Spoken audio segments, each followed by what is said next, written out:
Singapore പോലുള്ള കൺട്രീസിൽ haunted ആയിട്ടുള്ള government certified വീടുകളുണ്ട്.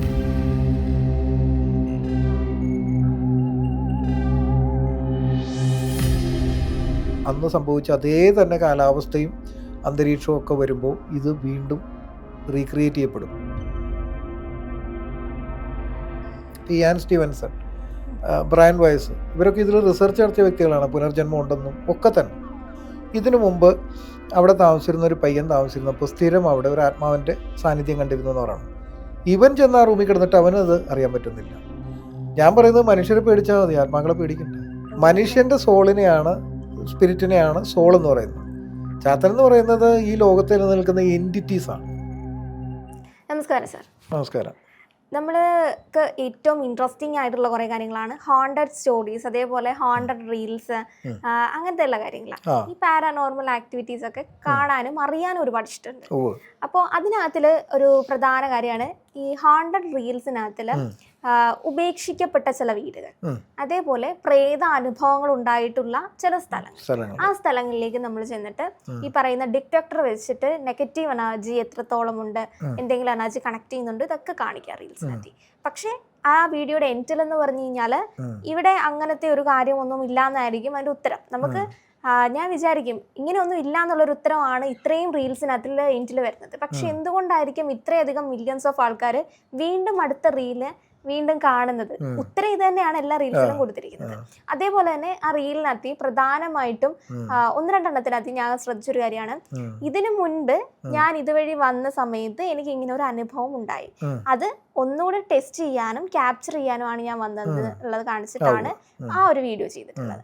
അപ്പൊ അതിനകത്ത് അയാൾക്ക് പ്രത്യേകിച്ച് അനുഭവങ്ങളൊന്നുമില്ല. അന്ന് ഇതേപോലെ ഒരു എനർജി പ്രസൻസ് ചെയ്തു, ഒരു രൂപത്തെയൊക്കെ കാണുന്ന സാഹചര്യത്തിലേക്ക് പോയിട്ടുണ്ടായിരുന്നു.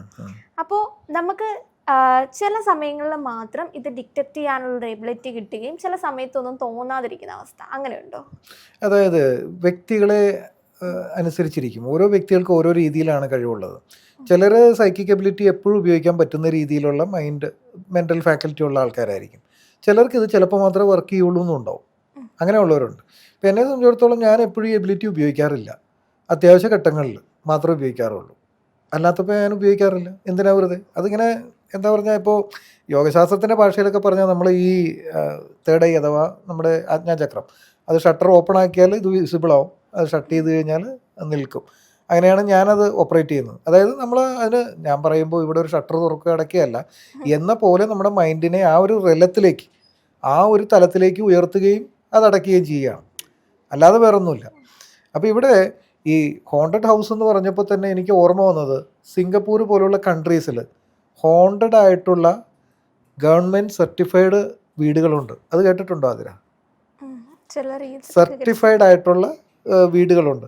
അപ്പോൾ ആ വീടുകളിൽ താമസിക്കാനായിട്ട് വില കുറവാണ്, അവിടെ റെൻറ്റ് കുറവായിരിക്കും. അവിടെ പോയി താമസിച്ചവരും മിക്കവാറും അവിടെ നിന്ന് ഇട്ടെറിഞ്ഞ് ഓടുന്നതും കണ്ടിട്ടുണ്ട്. അപ്പോൾ എന്തുകൊണ്ടാണ്? അപ്പോൾ അതായത് ചില സ്ഥലങ്ങളിൽ ഇതുണ്ടാവും, ചില സ്ഥലങ്ങളിൽ ക്രിയേറ്റ് ചെയ്ത സ്റ്റോറി ആയിരിക്കും. സ്റ്റോറി ആണെങ്കിൽ ഈ പറഞ്ഞൊന്നും അവിടെ ഉണ്ടാവില്ല. അതേസമയം റിയൽ ആയിട്ടുള്ള എൻറ്റിറ്റീസ് ഉള്ള ചില സ്ഥലങ്ങളുണ്ടെങ്കിൽ അതിൻ്റെ അനുഭവങ്ങൾ ഉണ്ടാവാറുണ്ട്. പിന്നെ കുറേയൊക്കെ വ്യക്തികളുടെ ഒരു ക്രിയേഷനും കാണും ഇതിനകത്ത്. സബ് കോൺഷ്യസ് മൈൻഡിൽ പേടിയും ഇതൊക്കെ ഉള്ളൊരു വ്യക്തി, ഇത്തരം കാര്യങ്ങൾ സ്ഥിരം സെർച്ച് ചെയ്യുന്ന ഒരു വ്യക്തി എന്നുള്ളൊരു വ്യക്തിക്ക് ചിലപ്പോൾ സബ് കോൺഷ്യസ് മൈൻഡ് തന്നെ ഹാലൂസിനേഷൻ ക്രിയേറ്റ് ചെയ്യാറുണ്ട്. അതുകൊണ്ട് എല്ലാത്തിനെയും പ്രേതമെന്ന് നമുക്ക് പറയാൻ പറ്റില്ല. പക്ഷേ ഇങ്ങനെ ഹോണ്ടഡ് ആയിട്ടുള്ള ഏരിയാസ് ഉണ്ട്. അത് വിദേശ രാജ്യങ്ങളിലൊക്കെ അങ്ങനെയുള്ള സ്ഥലങ്ങളുമുണ്ട്. അത് തെളിയിക്കപ്പെട്ടിട്ടുണ്ട്. ഇതിലേറ്റവും കൂടുതൽ റിസർച്ചുകൾ നടത്തുന്നത് വിദേശികളാണ്, നമ്മുടെ നാട്ടിലേക്കാൾ കൂടുതലും. ഇയാൻ സ്റ്റീവൻസൺ, ബ്രയൻ വൈസ്, ഇവരൊക്കെ ഇതിൽ റിസർച്ച് നടത്തിയ വ്യക്തികളാണ്. പുനർജന്മം ഉണ്ടെന്നും ഒക്കെ തന്നെ.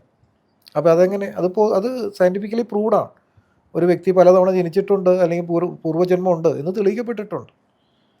അപ്പോൾ ആധുനിക ശാസ്ത്രത്തിൻ്റെ കണ്ണിലൂടെ ചിന്തിച്ച് കഴിഞ്ഞ് കഴിഞ്ഞാൽ ഇത് ഇല്ലയെന്ന് തോന്നുന്നെങ്കിലും ഇത്തരം സ്റ്റഡീസ് നടത്തിയ ആൾക്കാർ ലോകത്തുണ്ട്. ഡോക്ടർ ഇയാൻ സ്റ്റീവൻസണൊക്കെ അതുപോലെ ഒരുപാട് സ്റ്റഡീസ് നിംഹാൻസിലുണ്ട്, അതിൻ്റെ ഫയൽസൊക്കെ നമ്മുടെ ഈ ബാംഗ്ലൂർ നിംഹാൻസിലുണ്ട്. അപ്പോൾ ഒന്ന് ആലോചിച്ചു.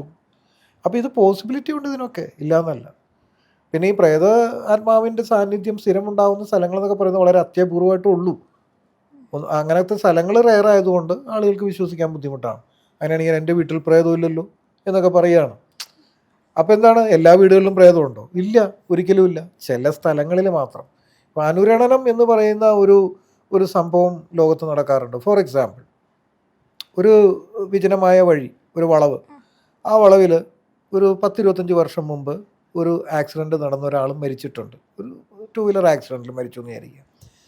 അന്ന് നടന്നപ്പോൾ രാത്രി 11:15 അന്ന് ചന്ദ്രൻ്റെ ഇത്രാമത്തെ യാമമായിരുന്നു. പ്രകൃതി അന്തരീക്ഷം ഒരേ ലെവലിൽ അന്ന് സംഭവിച്ച അതേ തന്നെ കാലാവസ്ഥയും അന്തരീക്ഷവും ഒക്കെ വരുമ്പോൾ ഇത് വീണ്ടും റീക്രിയേറ്റ് ചെയ്യപ്പെടും. ആ സമയത്ത് അവിടെ വരുന്ന ഒരു വ്യക്തി അവിടെ കണ്ടെന്നിരിക്കും, പിറ്റേ ദിവസം കാണുന്നില്ല. പിടികിട്ടിയോ? നേരത്തെ ചോദിച്ച ചോദ്യത്തിനുള്ള ഉത്തരവാണത്. എപ്പോഴും ഇത് ക്രിയേറ്റ് ചെയ്യപ്പെടുന്നില്ല, ചില സമയങ്ങളിൽ മാത്രം ക്രിയേറ്റ് ചെയ്യുന്ന പ്രതിഭാസങ്ങൾ ഈ ലോകത്തുണ്ട്. അത് പ്രകൃതി തന്നെ നിയന്ത്രിക്കുന്നതാണ്, നമ്മളെ നിയന്ത്രണത്തിലല്ല. അപ്പോൾ ഒരാൾ പറയും ഞാൻ അവിടെ വന്നപ്പോൾ അവിടെ ഒരാൾ നിൽക്കുന്നത് കണ്ടു, അരൂപിയായ ഒരു രൂപം ഇങ്ങനെ നിൽക്കുന്നത് കണ്ടു എന്ന് പറയും. പിറ്റേ ദിവസം വന്ന് നോക്കുമ്പോൾ അതുണ്ടാവില്ല, ഈ വ്യക്തി തന്നെ വന്ന് നോക്കിയാലും ഉണ്ടാവില്ല. അതവിടെ ആ ഒരു സംഭവം കൊണ്ട് മാത്രം സംഭവിക്കുന്നതുകൊണ്ട്. ഈ പറയുന്ന രീതിയിൽ നമ്മുടെ എബിലിറ്റിയും യൂണിവേഴ്സിന്റെ ആ ഒരു പവർ, അപ്പൊ ഇതെല്ലാം കൂടി ചേർന്നാൽ മാത്രമേ നമുക്ക് അത് അനുഭവപ്പെടുള്ളൂ. അത്രയേ ഉള്ളൂ. അപ്പോൾ എപ്പോഴും അനുഭവപ്പെട്ടില്ല എന്നതിന്റെ അർത്ഥം ചിലപ്പോ ഇപ്പൊ ഇന്ന് എനിക്ക് അനുഭവപ്പെട്ടു, നാളെ ഞാൻ ആ സ്ഥലത്തൂടെ അനുഭവപ്പെട്ട് എനിക്കൊന്നും തോന്നിയില്ല എന്ന് പറഞ്ഞു കഴിഞ്ഞാൽ ഞാൻ ഫസ്റ്റ് ടൈം ചിന്തിക്കുന്നത് ഇനി മേ ബി എനിക്ക് ഹാലുസിനേറ്റഡ് ആയതായിരിക്കും എന്നൊരു തോട്ടിലേക്കായിരിക്കും പോകുന്നത്. അതുകൊണ്ട് പിന്നീട് ഞാനത് കോൺസെൻട്രേറ്റ് ചെയ്യുന്നില്ല. പിന്നീട് ഒരാൾക്ക് അതേ എക്സ്പീരിയൻസ് ഉണ്ടെന്ന് എന്നോട് ഷെയർ ചെയ്ത് കഴിഞ്ഞാൽ ഞാൻ ഇത് തന്നെ ആയിരിക്കും പറയുന്നത്. രണ്ടാമൊന്ന് പോയി നോക്കി, എനിക്കൊന്നും തോന്നിയില്ല. ഫസ്റ്റ് ടൈമും എനിക്ക് എന്തോ ഒരു എക്സ്പീരിയൻസ് തോന്നിയിട്ടുണ്ട്. പലരും ഈ കാറ്റ് അങ്ങനെയൊക്കെ കേട്ടിട്ടുണ്ട്, കാറ്റടിക്കുന്നതിന്റെ. ഒരു വ്യക്തി എന്നോട് പറഞ്ഞതെന്ന് വെച്ച് കഴിഞ്ഞാൽ, ഒരു മുസ്ലിം പയ്യനാണ്, എൻ്റെ മെഡിറ്റേഷൻ ഗ്രൂപ്പിലുണ്ടായിരുന്നു. ഇത്തരം കാര്യങ്ങളെ കുറിച്ച് ചർച്ച വന്നപ്പോൾ അവൻ പറഞ്ഞു, ഇതിനു മുമ്പ് അവിടെ താമസിച്ചിരുന്ന ഒരു പയ്യൻ താമസിച്ചിരുന്നപ്പോൾ സ്ഥിരം അവിടെ ഒരു ആത്മാവിൻ്റെ സാന്നിധ്യം കണ്ടിരുന്നു എന്ന് പറയുന്നത്. ഇവൻ ചെന്ന് ആ റൂമിൽ കിടന്നിട്ട് അവനത് അറിയാൻ പറ്റുന്നില്ല എന്ന് വെച്ചിട്ട് അതില്ല എന്നാണോ? ചിലർക്ക് സെൻസ് ചെയ്യാൻ പറ്റും, ചിലർക്ക് സെൻസ് ചെയ്യാൻ പറ്റുന്നില്ല, അത്രേ ഉള്ളൂ. അങ്ങനെയും സംഭവിക്കാം.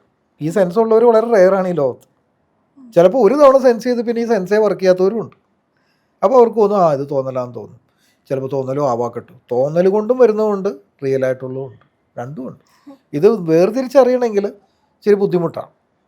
നമ്മളത് വസ്തുനിഷ്ഠമായിട്ട് പഠിച്ചാൽ മാത്രമേ അതിൻ്റെ യാഥാർത്ഥ്യം മനസ്സിലാക്കാം. ശരിക്കും ഇത് സെൻസ് ചെയ്യുന്നതാണോ നല്ലത്, അതോ പ്രത്യേകിച്ച് സെൻസ് ഒന്നും ചെയ്യാതെ ഇങ്ങനെ അങ്ങ് പോകുന്നതാണോ നല്ലത്? ഒന്നും സെൻസ് ചെയ്യാതിരുന്നത് അത്രയും നല്ലതാണ്. കാരണം ഇത് സെൻസ് ചെയ്യാൻ തുടങ്ങിയ നാളുകളിൽ ഞാൻ വളരെയധികം പേടിപ്പെട്ട നാളുകളുണ്ട് എൻ്റെ ചെറുപ്പകാലത്തൊക്കെ. പക്ഷേ പിന്നീട് എനിക്കത് ഒരു കുട്ടിക്കളി പോലെയായി. കാരണം എന്ന് വെച്ചാൽ എന്നും കാണുന്നതാണ്. ഇത്രയേ ഉള്ളൂ കാര്യം. ഞാൻ പറയുന്നത് മനുഷ്യരെ പേടിച്ചാൽ മതി, ആത്മാക്കളെ പേടിക്കണ്ട. ഇപ്പോൾ മനുഷ്യന് സൈഡിൽ നിന്നിട്ട് ബാക്ക് സ്റ്റാബ് ചെയ്യാം, നമ്മളെ ബാക്കിൽ നിന്ന് കുത്താം. പക്ഷെ ഒരു പ്രേതവും നമ്മളെ വന്നിട്ട് കഴുത്തിന് പിടിക്കില്ല. പക്ഷെ ആ ഫീലിംഗ് ക്രിയേറ്റ് ചെയ്യാൻ പറ്റും നമ്മുടെ മനസ്സിലൂടെ. അതാണ് പലപ്പോഴും സംഭവിക്കുന്നത്. ചില സോളുകൾക്ക് കൈനറ്റിക് എനർജി ക്രിയേറ്റ് ചെയ്യാൻ പറ്റും. അങ്ങനെയാണ് ഗ്ലാസ് നിലത്ത് വീഴുന്നത്, വാതിൽ താനെ തുറക്കുന്നത്, അങ്ങനെ സംഭവിക്കുന്ന. അത് ആ എൻറ്റിറ്റിയുടെ ശക്തി പോലെ ഇരിക്കും. അങ്ങനത്തെ അനുഭവങ്ങളുള്ളവരുണ്ട്. പിന്നെ ഇതൊന്നും അല്ലെങ്കിൽ ചാത്തൻ്റെ ഉപദ്രവം കൊണ്ട് ഇങ്ങനെ സംഭവിച്ചതും വളരെ വ്യക്തമായ തെളിവുകൾ കിട്ടിയിട്ടുണ്ട്. സ്വിച്ച് താനെ ഇടുക, ഓഫാക്കുക, വാതിൽ തുറക്കുക, അടയ്ക്കുക. സോളും ചാത്തനും ഒക്കെ ഡിഫറെൻ്റ് ആണ്. വേറെ വേറെ മനുഷ്യൻ്റെ സ്പിരിറ്റിനെയാണ് സോൾ എന്ന് പറയുന്നത്. ചാത്തൻ എന്ന് പറയുന്നത് ഈ ലോകത്തിൽ നിലനിൽക്കുന്ന എൻറ്റിറ്റീസാണ്, വേറെ വിഭാഗമാണത്. അതാണ്.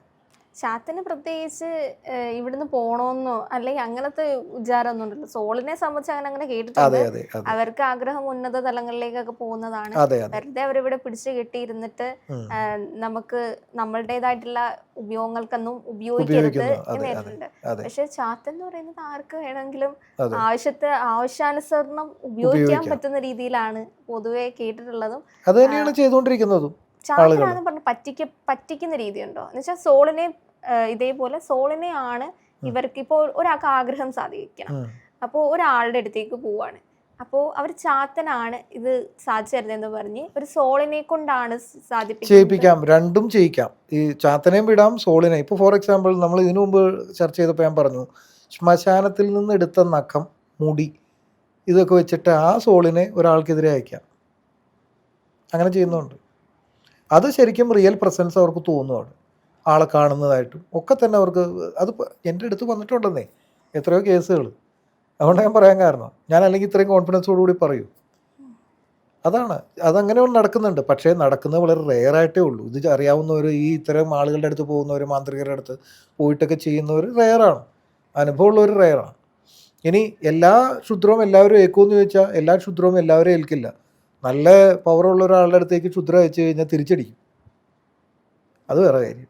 ചിലർക്ക് ആ ക്ഷുദ്രം ഏൽക്കും, അതാണ്. അവരുടെ എനർജി വളരെ ലോ ആയിരിക്കും, ഈ നെഗറ്റീവ് എനർജിയെ ആകർഷിക്കുന്ന രീതിയിലുള്ള ഓറ ആയിരിക്കും അവർക്കുള്ളത്. അങ്ങനെ വരുമ്പോൾ അവർ ഓട്ടോമാറ്റിക്കലി അതിനടിപ്പെടും, ക്ഷുദ്രം ചെയ്യപ്പെടും. അതുകൊണ്ട് ഓറ സ്ട്രോങ് ആണെങ്കിൽ ഒരു ശക്തിക്കും നമ്മളെ ബാധിക്കാനൊക്കില്ല, അതാ. നമ്മൾ സെൽഫ് പ്രൊട്ടക്റ്റഡ് ആയിട്ടിരിക്കുക. അതെ അതെ അതെ, പ്രൊട്ടക്റ്റഡ് ആയിട്ടിരിക്കുക എന്നുള്ളതാണ്. ഇത് എനിക്ക് പേഴ്സണലി ഉണ്ടായൊരു ഡൗട്ടായിരുന്നു ഈ റീൽസ് കണ്ട്. അപ്പോൾ പിന്നെ അതേപോലെ അതിനകത്ത് ഒരുപാട് ആൾക്കാർ ഇത് കമന്റ് ചെയ്യുന്നേ ഞാൻ കണ്ടു. അതാണ് ഞാൻ ഈ ഒരു ചോദ്യം ചോദിക്കാൻ കാരണം.